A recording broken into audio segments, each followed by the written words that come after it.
नमस्कार दोस्तों, मैं अनिरुद्ध आपके अपने टारगेट विद आर के चैनल पर आपका हार्दिक स्वागत करता हूं। जैसा कि दोस्तों आप देख रहे होंगे, मैं आपको पॉलिटी की क्लास हमें पॉलिटी पढ़ा रहा हूं। और जो मैंने पिछली क्लास में आपको पढ़ा दिया था, आपको स्वतंत्रता का अधिकार। मैंने दूसरा जो मौलिक अधिकार है वो मैंने आपको पढ़ा दिया था। आज मैं जो पढ़ाऊंगा वो आपको पढ़ाऊंगा मैं ठीक है, शोषण के विरुद्ध अधिकार। कौन सा पढ़ाएंगे हम आपको? शोषण के विरुद्ध अधिकार।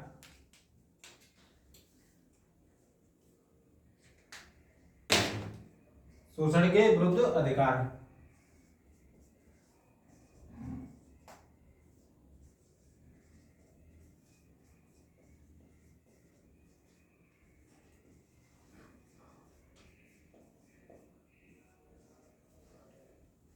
तेईस से 24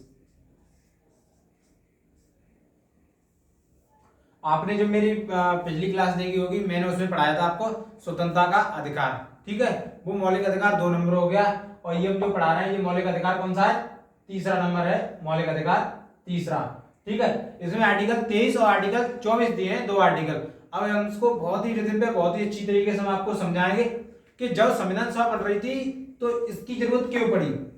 जब संविधान सभा जब अपना संविधान बना रही थी तो इसकी जरूरत इसलिए पड़ी क्योंकि जो अपने आप अपनी समाज में देखते होंगे कि जो दबंग लोग हैं वो जो कमजोर वर्ग का क्या करते हैं? शोषण करते हैं। उनसे क्या करवाते हैं? जबरदस्ती काम करवाते हैं। उन पर जो काम करवाते हैं, अगर जबरदस्ती काम करवाने के बाद उनसे उन्हें पैसे नहीं देते हैं। ठीक है, ये चीज देख रहे होगे आप। और दूसरी चीज आप ये देख रहे होगे कि महिलाओं को क्या हो रहा है? शारीरिक शोषण हो रहा है।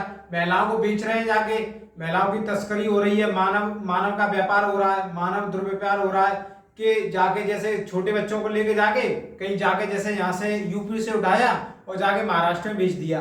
अब महाराष्ट्र में जाके उनसे क्या करवा रहे हैं? उनसे भीख मंगवा रहे हैं। जो महिला जो लड़की है, लड़की के जाके महाराष्ट्र में जाके क्या करवाते हैं? उनसे वैश्यालय पे जाके क्या कर देते हैं? उन्हें बेच देते हैं। वहां जाके वो क्या करती है? वेश्यावृत्ति करती है।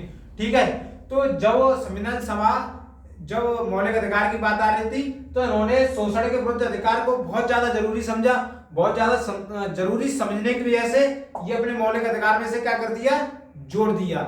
ये जोड़ने का कार्ड आप समझ गए ना कि आर्टिकल 23 और आर्टिकल जो 24 हम पढ़ेंगे, आपको एकदम समझ में आ जाएगा कि कैसे कैसे करके आर्टिकल 23 में, आर्टिकल 24 में देखोगे आपके बच्चों के बारे में, बाल नियोजन के बारे में बात की गई है। चलो हम पढ़ाते हैं आपको आर्टिकल 23। मैं आर्टिकल 13 बोल रहा था, सॉरी उसके लिए। पर आर्टिकल में 23, आर्टिकल कौन सा देख रहे हैं? 23, आर्टिकल 23। ठीक है, आर्टिकल 23 में क्या क्या दिया है? मानव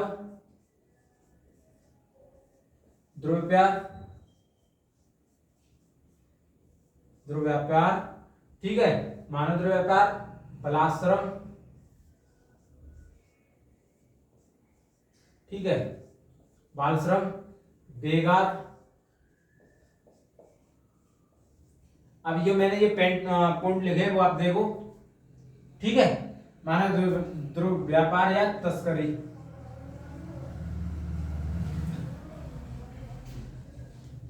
अब एक पॉइंट को हम आपको क्लियर करके बताते हैं। मानव दुर्व्यापार मतलब बेकार व्यापार करना। मतलब ये नहीं कि कुछ गलत चीजें, जैसे मानव को खरीद लिया और जाके क्या कर दिया? उन्हें बेच दिया मार्केट में जाके क्या, जैसे हमारे शरीर के ऑर्गन से मुझे बेच, मतलब समझाने का हम प्रयास कर रहे हैं कि जैसे मानव को क्या किया? उन्होंने मुझे खरीदा और जाके क्या किया? हमारी आंखें बेच दी, हमारे दिल बेच दिया, मतलब हमारा हार्ट बेच दिया, हमारे जो भी कुछ शरीर के, हमारा ब्लड बेच दिया। ठीक है, और जैसे कोई बच्चा है छोटा, ठीक है, मानव में सभी आ रहे हैं, महिला भी आ रही है, पुरुष भी आ रहा है। ये नहीं मानव मतलब आदमी, छोटा बच्चा, उसे जाके बेच दिया। उससे क्या करा? उससे कराने को बेच दिया, उससे जाके भीख मंगवा रहे हैं। वो भीख मांग रहा है। कोई लड़की बेच दी छोटी, जाके कुछ समय के बाद उससे क्या करवाएंगे? वैश्यावृत्ति करवाएंगे। ये क्या हो गया? मानव दुर्व्यापार और तस्करी। ठीक है, अब बलात्श्रम जैसे आप देखते होंगे, आपने मूवी वगैरह देखी होंगी कुछ। जैसे आपको एक मूवी याद होगी, आपने मूवी देखी हो शायद, गैंग्स ऑफ वासेपुर। जो पहला पार्ट है कि जो खदान होती है ना, जो माइनिंग का काम होता है, जहाँ कोयला निकाला जाता है, वहां पे कोयला निकालने के साथ साथ जो पहलवान होते हैं, जैसे कोई खदान का मालिक है, ठीक है, जो पहलवान होते हैं, पहलवान उनसे, जो मजदूर होते हैं उनसे जबरदस्ती काम करवाया जाता है। कि देखा होगा जो जो सरदार खान का जो पिताजी कि वो बोलता है, उससे अगर दिक्कत होती है कि मुझे जाने दो, बट वो क्या, जो पहलवान होता है उनसे जबरदस्ती काम करवाता है कि नहीं काम करो। ठीक है, ये सब आ जाते हैं बलाश्रम में। ठीक है, बेगार क्या होता है? बेगार जैसे ये भी हम आपको मूवी से समझाते हैं। जो एक मूवी आई थी मांझी करके, जो उसने पहाड़ काटा था, उस पे जो जो मांझी था, ठीक है, मांझी था, ऐसे कुछ मूवी का नाम था, मुझे याद नहीं है एग्जैक्ट। तो उसके जो पिताजी होते हैं वो एक साहूकार के यहाँ, उन्हें जब साहूकार के यहाँ छोड़ाते हैं कि लो, जब तक हम आपका पैसा नहीं चुकाएंगे तब तक आप, ये हमारा बच्चा आपके यहाँ काम करेगा। जब काम करेगा तो जैसे उसने 5 साल में उसने पैसे चुकाए, अब 5 साल चुकाने का जो उसने काम किया ना, उसके पैसे नहीं मिलेंगे। ठीक है, पैसे तो पूरे चुकाने पड़ेंगे, जो वहां पर लगा रह के जिसने काम किया है उसके पैसे नहीं मिलेंगे। ये हो गया बेगार। ठीक है, बिना पैसों के काम करना, ये क्या हो गया? बेगार। ठीक है, ये होते हैं आर्टिकल 23 में ये चीज। इस पे क्या लगा रखी है? रोक लगा लीजिए, रोक लगा रखी है कि अगर इसका कोई हनन करेगा, ठीक है, हनन कौन करेगा? या कोई व्यक्ति करे, ठीक है, या राज्य करे, ठीक है, या कोई कंपनी करे, या कोई संस्था करे, तो वो क्या है? वो मौलिक अधिकार का क्या हो गया? हनन हो गया। हनन मौलिक अधिकार। ठीक है, मौलिक अधिकार का हनन। तो इससे क्या हो जाएगा? इस पे कार्रवाई हो जाएगी। कार्रवाई आगे हम बताएंगे। अगर आपका कोई जैसे बलाश्रम कर रहा है तो आप सुप्रीम कोर्ट जा सकते हो, हाई कोर्ट जा सकते हो। आर्टिकल 32 के तहत सुप्रीम कोर्ट जाओगे, हम पढ़ाएंगे, और आर्टिकल 226 के तहत हाई कोर्ट जाओगे, वो आगे हम देखते हैं। ठीक है, ये चीज हो गया। अब इसमें कुछ चीज अपवाद है। जैसे अपवाद कैसे है वो हम आपको बताते हैं। ठीक है, जैसे अपने देश में आपातकाल लगा है, ठीक है, आपातकाल लग गया। ठीक है, अब आपातकाल लगने के साथ केंद्र सरकार ने आदेश दिया, केंद्र सरकार ने अपने निर्देश दिए कि जो भी नौजवान है, जैसे आपातकाल लगा, जैसे चाइना से हमारा क्या हो गया? झगड़ा हो गया, चीन से हमारा क्या हो गया? युद्ध छिड़ गया, झगड़ा बोलने के लिए युद्ध छिड़ गया। अब केंद्र सरकार ने आग्रह किया नौजवानों से कि आप फौज में आके भर्ती हो जाओ। ठीक है, और हम इसका कुछ भी पैसा नहीं देंगे, और पैसा नहीं देंगे तो ये क्या हो गया? बिना पैसों के काम कर रहे हैं, तो क्या हो गया? ये तो आप कहोगे कि ये तो मौलिक अधिकार का हमारा नहीं, या नहीं। जब यहाँ आपातकाल की बात की जा रही है, ठीक है, जब देश हित की बात की जाएगी, ठीक है, देश हित, जैसे आपातकाल लगा है, ठीक है, तो अब क्या नौजवानों से अपील की गई, आ जाओ फौज में जाके भर्ती हो जाओ और जाके बॉर्डर पे जाके लड़ो। ठीक है, उसके लिए आपको कोई पैसा नहीं दिया जाएगा, उसमें मौलिक अधिकार हनन नहीं माना जाएगा। ठीक है, अब आते हैं आर्टिकल 24 पे, बढ़ते हैं आगे। आर्टिकल 24 पे, आर्टिकल 24 में दिया है बाल नियोजन पर प्रतिबंध।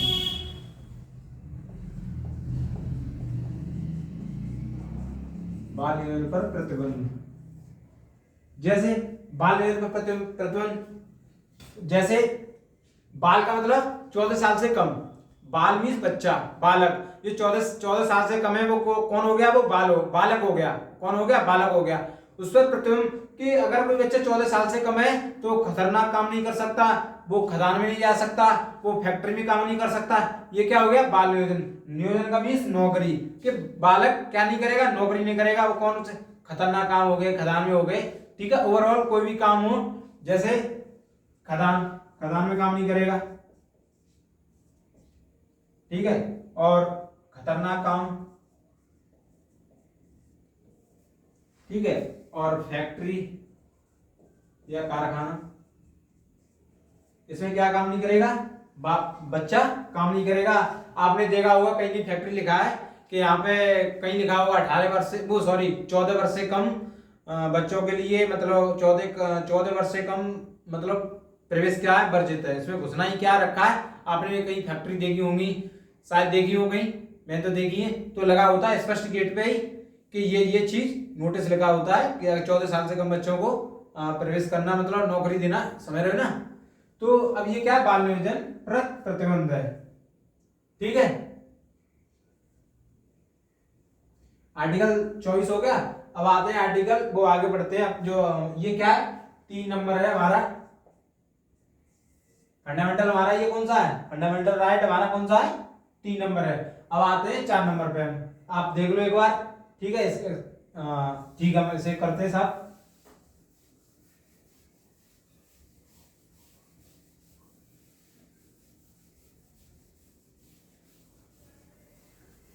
अब आते हैं हम 4 पे, धार्मिक स्वतंत्रता का अधिकार।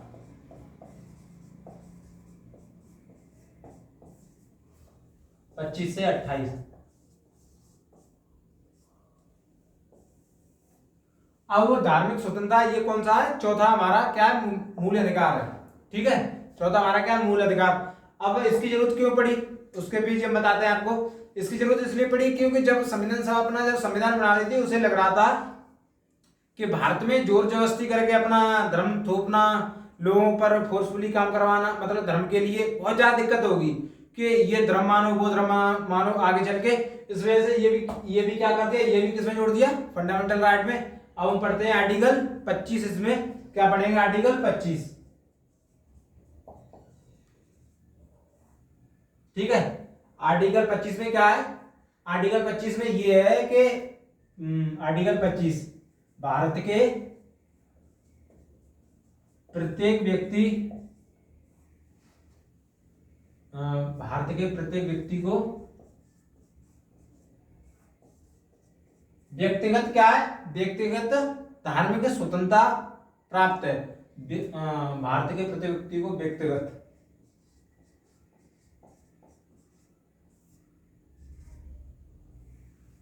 ठीक है, व्यक्तिगत स्वतंत्रता है, व्यक्तिगत स्वतंत्रता है। आर्टिकल 25 में लिखा है कि भारत के प्रत्येक व्यक्ति को व्यक्तिगत स्वतंत्रता धार्मिक स्वतंत्रता प्राप्त है, ठीक है, धार्मिक।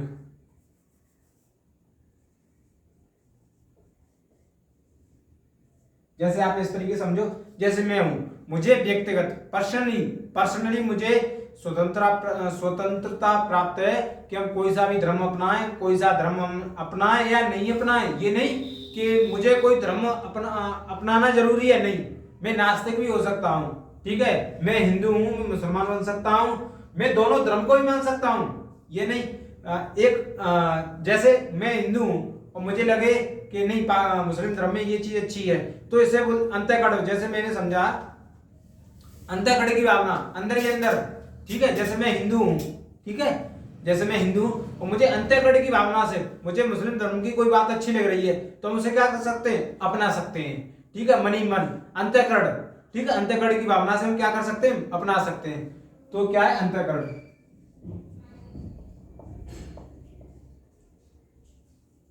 ठीक है, अंतःकरण, ठीक है। धार्मिक कार्य,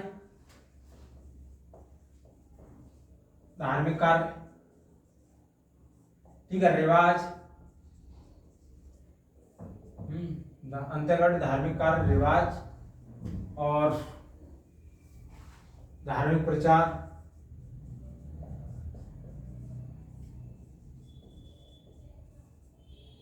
देखो अंतःकरण में समझा दिया, कोई भी चीज अपने अंदर ही अंदर मान ले।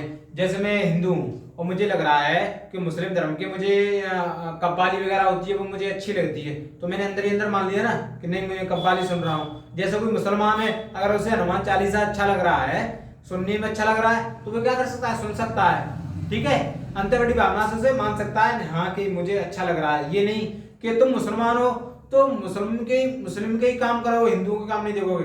भारत में जब संविधान बना था, देख रहे हो कितनी अच्छी बात है कि कोई भी धर्म की तुम्हें चीज अच्छी लग रही है तो उसे अंतःकरण की भावना से उसे मान सकते हो। ये नहीं कि तुम तो लेना जरूरी नहीं, अब मुझे नमाज अच्छी लग रही है सपोज, तो मैं इसे अपना नहीं, मैं अंदर ही अंतःकरण की भावना से मैंने मान ली, ठीक है। अगर कोई धर्म को अपनाना चाह रहा है अपना सकता है, नहीं अपना चाह रहा नहीं अपना सकता है। धार्मिक कार्य कर सकते हो व्यक्तिगत, कि हम पूजा कर सकते हैं, हम नमाज पढ़ सकते हैं, कोई रोक नहीं है, ठीक है। व्यक्तिगत कि हम नमाज पढ़ सकते हैं, हम चर्च में जा सकते हैं, ठीक है। धार्मिक कार्य हो गए, रिवाज, हम मतलब अपने कौन से रिवाज से रह रहे हैं वो भी कोई दिक्कत नहीं है। अपना धार्मिक प्रचार या धर्म का प्रचार, मतलब अपने धर्म का प्रचार भी हम व्यक्तिगत कर सकते हैं, ठीक है, कोई रोक नहीं है। अगर एक व्यक्ति जाके अपने धर्म का प्रचार करने लगे, लोगों को बताए कि ये हमारे धर्म में ये अच्छी बात है, वो अच्छी बात है, तो कोई दिक्कत नहीं है, अपने क्या कर सकते हैं, धार्मिक प्रचार कर सकते हैं। अब आगे पढ़ते हैं आर्टिकल 26। आर्टिकल 26, ठीक है, आर्टिकल 26। हाँ, थोड़ा इसमें एक अपवाद भी बता दें इससे पहले, आर्टिकल 26 से पहले देखो, ये तो क्या हो गया, आपने देखा होगा कि धार्मिक, ये मैंने बता दिया, जैसे अभी कोविड आया था। अब कोविड के टाइम जाके हम लोगों को जाके क्या करें, धार्मिक प्रचार करें, अपने धर्म का प्रचार करें। जिससे क्या होगा, जब कोविड के टाइम गवर्नमेंट ने बोल दिया था कि कोई भी व्यक्ति जाके लोगों से नहीं मिलेगा, इतनी दूरी रखोगे, ये करोगे, वो करोगे, ये क्या चीज हो गई, ये लोगों ने क्या कर दी थी, ठीक है, अपवाद कोविड की वजह से लोगों से मिलना जुलना बंद कर दिया। अब लोक व्यवस्था भंग ना हो, ठीक है, लोक व्यवस्था का ध्यान रखना पड़ेगा, ठीक है, और लोक स्वास्थ्य का ध्यान रखना पड़ेगा,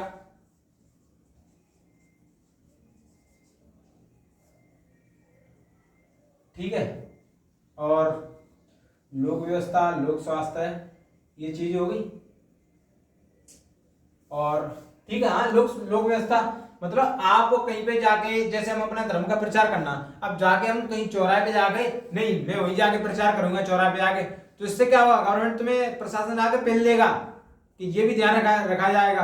और लोक स्वास्थ्य का भी ध्यान रखा जाएगा। जैसे कोविड की वजह से क्या होगा, कोविड की वजह से अगर तुम जाके प्रचार करोगे, लोगों से मिलना जुलना बरकरार रखोगे, इससे क्या होगा, कोविड फैलेगा, तो इससे क्या होगा, लोक स्वास्थ्य में क्या हो जाएगा, खतरा आएगा। अब जैसे क्वेश्चन आ जाता है, चलो क्वेश्चन आ गया मेरे दिमाग में, वो हम आपको बता दें अभी।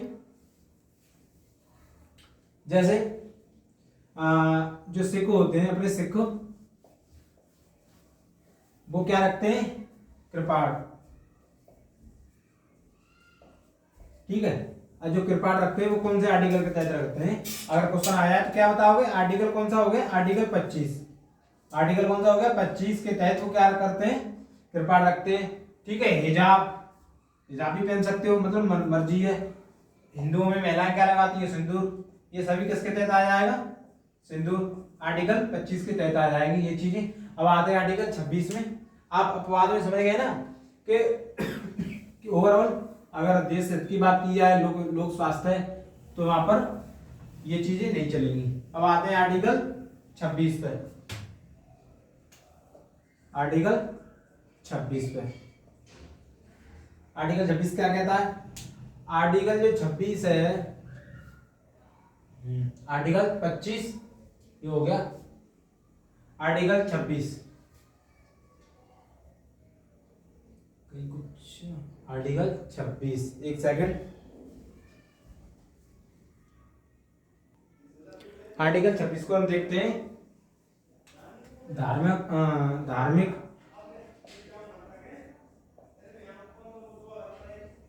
कार्यों, धार्मिक कार्यों के प्रबंधन,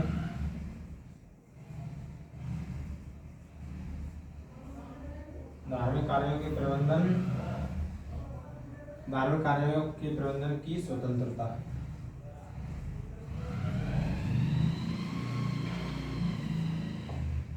आर्टिकल 26 में दिया है कि धार्मिक कार्यों के प्रबंधन की स्वतंत्रता, ठीक है। इसमें क्या है कि अगर कोई अपने धर्म की क्या करना चाह रहा है, कोई धार्मिक संस्था के करना चाह रहा है स्थापना,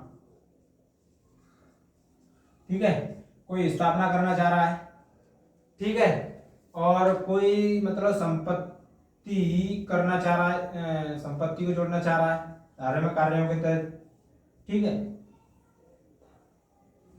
और वेदा,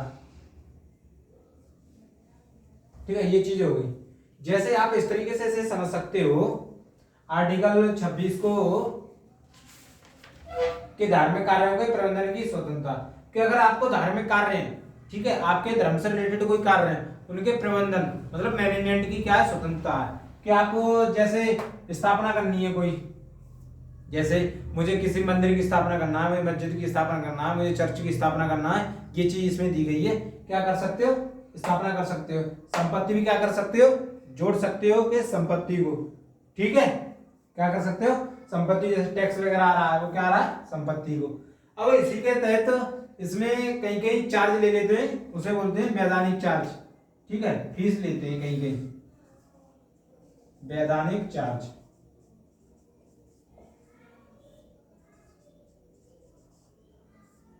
वैधानिक चार्ज, वैधानिक चार्ज का मतलब होता है कि जैसे आपको शायद वो केस याद हो कि जो था वो विकास दुबे जो उज्जैन मंदिर पे, मतलब महाकाल मंदिर पे जाके वो वीआईपी पास मतलब 250 रुपए देके उसमें उसने एंट्री की थी।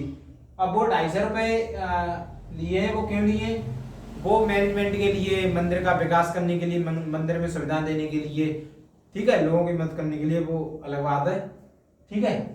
ये क्या होगा, वैधानिक चार्ज बोल देते, मतलब एक तरीके से कि आप इससे जल्दी जाके एंट्री, वीआईपी वीआईपी बोल देते ना, वीआईपी एंट्री ले ली मैंने, मतलब 200-250 रुपए देके, ये क्या हो गया, वीआईपी एंट्री, ठीक है। आर्टिकल 26 हो गया। अब आते हैं आर्टिकल 27 पर।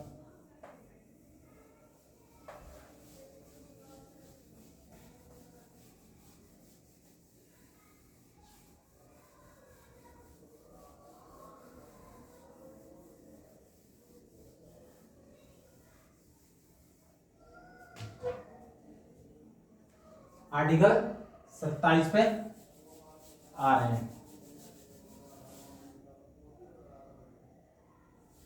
आर्टिकल 27 पे, हाँ, जैसे मैंने अभी आपको बताया था वैधानिक चार्ज, मैंने आपको अभी बताया था वैधानिक चार्ज, ये चीज ये 27 में, जैसे देखो अभी मैंने आपको बताया कि कुछ फीस लेते हैं, ठीक है, ये आर्टिकल 27 में है, मैं 26 में बता गया, ठीक है, सॉरी उसके लिए 26 में बता गया। जो चीज मैं आपको बता रहा था वैधानिक चार्ज, वो वैधानिक चार्ज नहीं, जैसे मैंने आपको वैधानिक चार्ज लिखा था वहां पे, ठीक है, वैधानिक चार्ज, वैधानिक चार्ज नहीं, यहाँ पे वैधानिक खर्चा, जैसे वैधानिक खर्चा का मीन्स कि अगर कहीं संपत्ति जोड़ रहे हो, जो भी खर्चा कर रहे हो आप, वो वैधानिक लीगल होना चाहिए, ये नहीं कि इलीगल हो जाए। जैसे कुछ लोग टैक्स बना बचाने के लिए मंदिर में 50 लाख की वो दे दिया, चंदा दे दिया, मंदिर में 50 लाख का दान दे दिया, और मंदिर के पुजारी से साठगांठ कर ली, क्या मैं तुम्हें 1 लाख रुपए दे दूंगा, आप 50 लाख का आप मुझे पर्चा बना के दे दो, जिससे उसका 50 लाख का क्या हो जाएगा, टैक्स बच जाएगा। ये काफी चीज चल रही है, आपने शायद सुनते हो, ये चीज ऐसे है। जो वैधानिक खर्चा मतलब आप मंदिर के नाम से जो भी संपत्ति जोड़ोगे, वो दिखाओगे, वो क्या होना चाहिए, वैधानिक होना चाहिए, लीगल होनी चाहिए, इलीगल नहीं होनी चाहिए। ये चीज क्या होगी, ठीक है, वहां में बता गया, ये चीज आर्टिकल 27 में आएगी। अब आते हैं आर्टिकल 27 पे आगे, आर्टिकल 27, ठीक है, आर्टिकल 27 में धार्मिक कार्य का धन,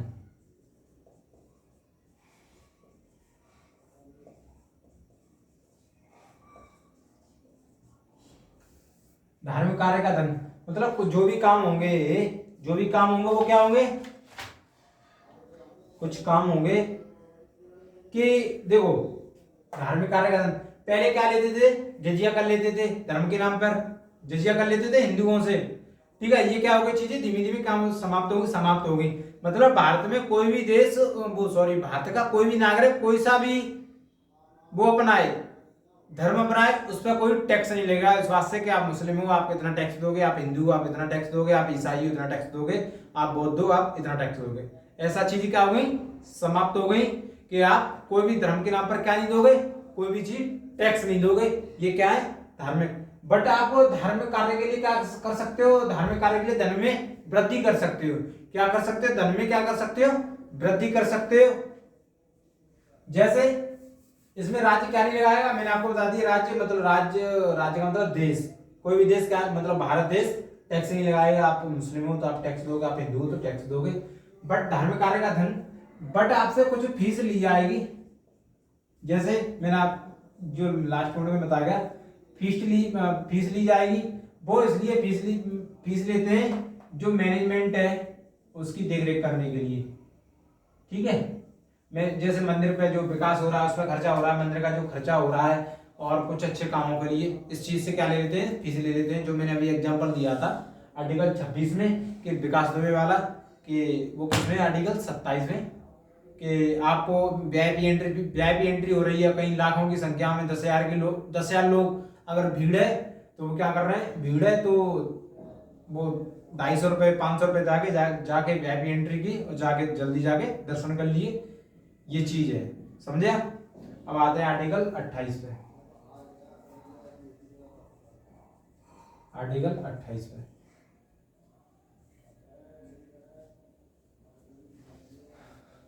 ठीक है। आर्टिकल सरकारी खर्चों पर चलने वाली संस्था, सरकारी खर्च से चलने वाली, सरकारी खर्च से चलने वाले, सरकारी खर्च से चलने वाले, सरकारी खर्च से चलने वाली संस्था। जैसे सरकारी खर्च से कोई भी संस्था चल रही है, सरकारी खर्च से अगर कोई भी संस्था चल रही है, उस पर कंडीशन लगा रखी है। क्या कंडीशन लगा रखी है कि कोई भी क्या नहीं करेगा, उसमें धार्मिक शिक्षा नहीं देगा, ठीक है। धार्मिक शिक्षा नहीं दोगे कि अगर सरकारी खर्च से अगर वो चल रही है ना कोई भी संस्था, तो वो धार्मिक शिक्षा नहीं दोगे। जैसे अगर कोई भी स्कूल है, ठीक है, उसमें जाके धार्मिक शिक्षा नहीं दोगे कि नहीं ये सरकारी खर्च से चलती है, तो उसमें क्या नहीं दोगे, धार्मिक शिक्षा नहीं दोगे कि आप हिंदुओं को बढ़ावा दो। जैसे अगर कोई भी जैसे संस्कृति विश्वविद्यालय, जैसे आप अलीगढ़ मुस्लिम यूनिवर्सिटी ले लो, ये अलीगढ़ मुस्लिम यूनिवर्सिटी ले लो, तो इसमें ये थोड़ी कि इसमें धार्मिक शिक्षा दी जाती है। इसमें ये नहीं है कि इसमें मुस्लिम ही जाके पढ़ते हैं, इसमें ईसाई जाके पढ़ सकते हैं, हिंदू जाके पढ़ सकते हैं, मुस्लिम जाके पढ़ सकते हैं, कोई भी जाके पढ़ सकता है। वो किस खर्च से चल रही है, वो सरकारी खर्च से चल रही है, ठीक है, ना कि वो किसी, बट उसमें धार्मिक शिक्षा नहीं दी जाएगी कि बस मुसलमानों को बढ़ने के लिए। वो अलग बात है। जैसे कोई संस्कृति विश्वविद्यालय है, उसमें संस्कृति पढ़ाई जाएगी। अब संस्कृति पढ़ाने के साथ साथ अगर हिंदू देवी देवताओं का अगर नाम आ रहा है, अगर संस्कृत पढ़ोगे तो हिंदू देवी देवताओं का नाम वैसे भी आएगा, हिंदू देवी देवताओं का नाम वैसे भी आएगा। अब मदरसे में धार्मिक शिक्षा, उसमें ये मुस्लिम पढ़ते हैं तो उसमें से लगता है मतलब कि धार्मिक शिक्षा दी जा रही है, वो अलग बात है। उसमें सब कुछ सिखाया जाता है ठीक है, कि लोगों की नजर में कि मदरसा इलीगल है, नहीं, मदरसा लीगल है, ठीक है। आर्टिकल 29 हो गया। अब आर्टिकल यहीं तक रखते हैं आप। आर्टिकल मैंने कल क्लास में देखेंगे हम आपको, शिक्षा एवं संस्कृति का अधिकार, आर्टिकल 29 से लेकर 30 तक। चलो अभी करा देते हैं आर्टिकल 29 से लेकर 30 तक, फिर अगली जो क्लास में वहाँ ये मौलिक अधिकार हमारे क्या हो जाए, खत्म हो जाए।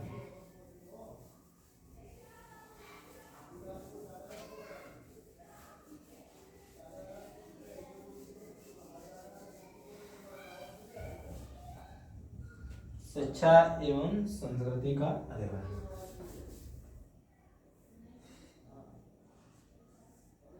शिक्षा एवं संस्कृति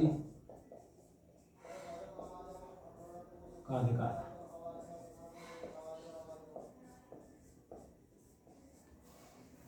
उनतीस से लेके 30।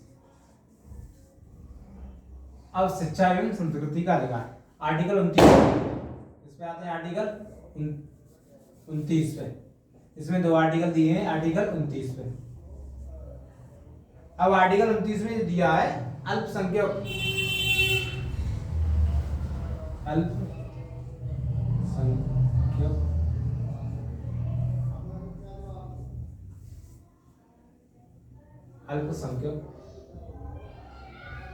अल्पसंख्यक की हितों की रक्षा,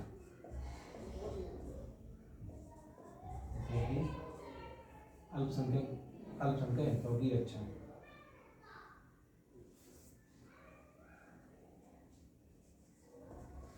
अब अल्पसंख्यक होता कौन है? अल्पसंख्यक धर्म के आधार पर, ठीक है, और भाषा के आधार पर अल्पसंख्यक माइनॉरिटी, ठीक है, भाषा के आधार पर और धर्म के आधार पर, ठीक है। भाषा के आधार, देखो पहले धर्म के आधार पर समझाते हैं। जैसे यहाँ 80% हिंदू हैं और 20% कौन है, मुस्लिम है। यहाँ पर जैसे यूपी है, यूपी की बात की जा रही है, यूपी में 80% हिंदू है और 20% कौन है, मुस्लिम है। तो ये कौन हो गए, वो माइनॉरिटी मुस्लिम। और जैसे दूसरी जगह की बात करते हैं, जैसे मैंने नागालैंड की बात की, नागालैंड, अब नागालैंड में 5% हिंदू है, ठीक है, 20% मुस्लिम है और 75% कौन है, ईसाई है। एग्जाम्पल दे रहे हैं। अब यहाँ पर कौन हो गया, हिंदू 5% क्या हो गया, माइनॉरिटी में आ गया, मुस्लिम भी क्या है, माइनॉरिटी में आ गया। तो ये नहीं कि मुस्लिम ही माइनॉरिटी है, ठीक है। और भाषा के आधार पर जैसे बंगाल है, ठीक है, या बिहार है, बंगाल में 95% क्या बोल रहे हैं, बांग्ला, ठीक है, 5% क्या बोल रहे हैं, भोजपुरी। तो ये भोजपुरी कौन हो गए, माइनॉरिटी में आ जाएंगे, कौन हो गए, माइनॉरिटी में आ गए। आप समझ गए माइनॉरिटी का मतलब, अल्पसंख्यक का मतलब।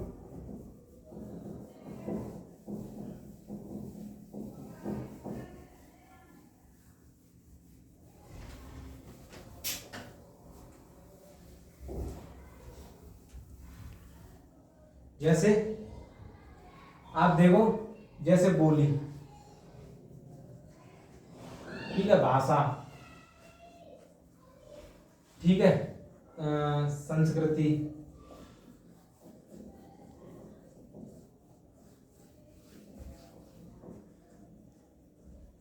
देखो बोली, भाषा, संस्कृति के आधार पर किसी भी मतलब संस्था में क्या नहीं करोगे, प्रवेश नहीं करोगे, ठीक है। वो सॉरी, बोली, भाषा, संस्कृति के आधार पर किसी भी संस्था में प्रवेश से वंचित नहीं करोगे। क्या नहीं करोगे, प्रवेश से वंचित नहीं करोगे। कि अगर उसकी बोली ये है, उसकी भाषा ये है, तो हम इस संस्था में इसका क्या नहीं कर सकते, इसका प्रवेश नहीं कर सकते, ये चीजें नहीं चलेंगी। ये आर्टिकल किसमें दिया है, 29 में दिया है। अब आते हैं आर्टिकल 30 पे, ठीक है, के आधार पर वंचित नहीं करना, के आधार पर बोली, भाषा, संस्कृति के आधार पर वंचित नहीं किया जाएगा, वंचित नहीं किया जाएगा। तो है आर्टिकल 30, ठीक है। आर्टिकल 30 में दिया है अल्पसंख्यक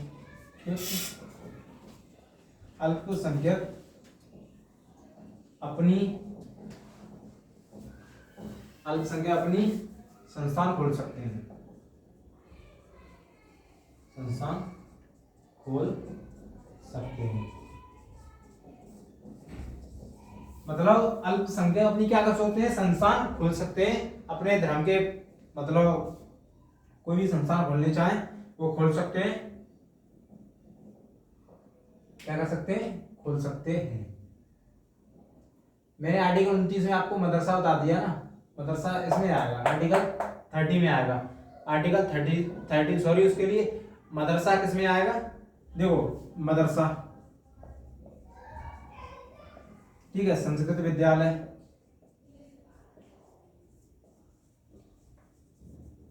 मतलब ये आर्टिकल 30 के तहत आते हैं, ठीक है। और सरकार इन्हें क्या कराएगी, धन उपलब्ध कराएगी,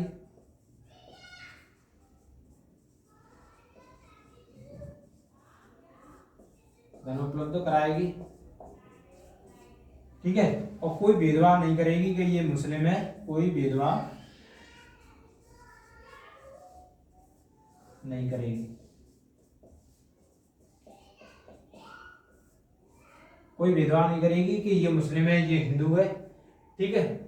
अपनी संस्थान ये खोल सकते हैं और सरकार इन्हें धन उपलब्ध कराएगी। और मदरसा वगैरह, संस्कृति वगैरह, ये इसी के आर्टिकल, अगर जैसे क्वेश्चन आ जाए, चलो हम क्वेश्चन के कौन से आर्टिकल के तहत, कौन से आर्टिकल के तहत मदरसा खोला जा सकता है, कौन से आर्टिकल के तहत मदरसा खोला जा सकता है।